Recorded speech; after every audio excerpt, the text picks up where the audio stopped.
Bonjour à tous pour ce deuxième Bloguéo. Aujourd'hui je vous présente mes 5 dernières lectures et on commence par le dernier Stephen King à mon actif, Je ne peux plus les lâcher, Dolores Claiborne, l'histoire d'une femme un petit peu acariâtre qui s'est mariée trop tôt avec un abruti et qui fait son possible pour s'occuper de ses enfants. Elle travaille pour une femme très difficile, un petit peu âgée, et elle est confrontée à la dure réalité de la vie.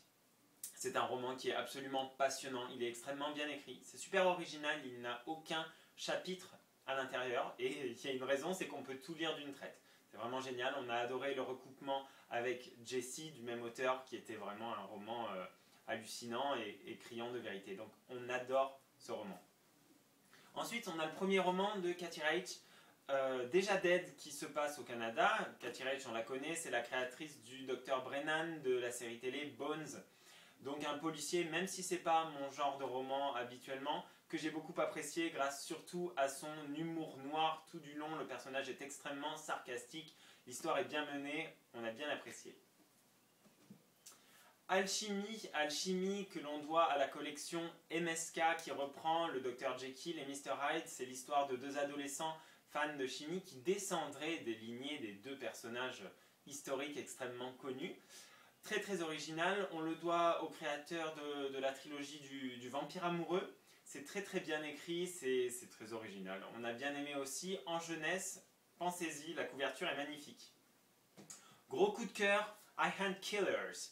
Donc c'est l'histoire, ça pourrait être l'histoire du fils de Dexter, c'est le fils du plus grand serial killer de tous les temps, qui va essayer de se démarquer justement de son père lui a tout appris, il pense comme un serial killer, et au contraire il essaie de les arrêter. Il y a énormément d'humour, c'est écrit un petit peu comme un roman de gare, parce que c'est vraiment, on est dans les pensées des personnages, on a des personnages secondaires qui sont extrêmement drôles, c'est une perle ce roman, et c'est le premier tome d'une saga, d'une trilogie a priori, donc on attend impatiemment le deuxième à découvrir dans la collection MSK également.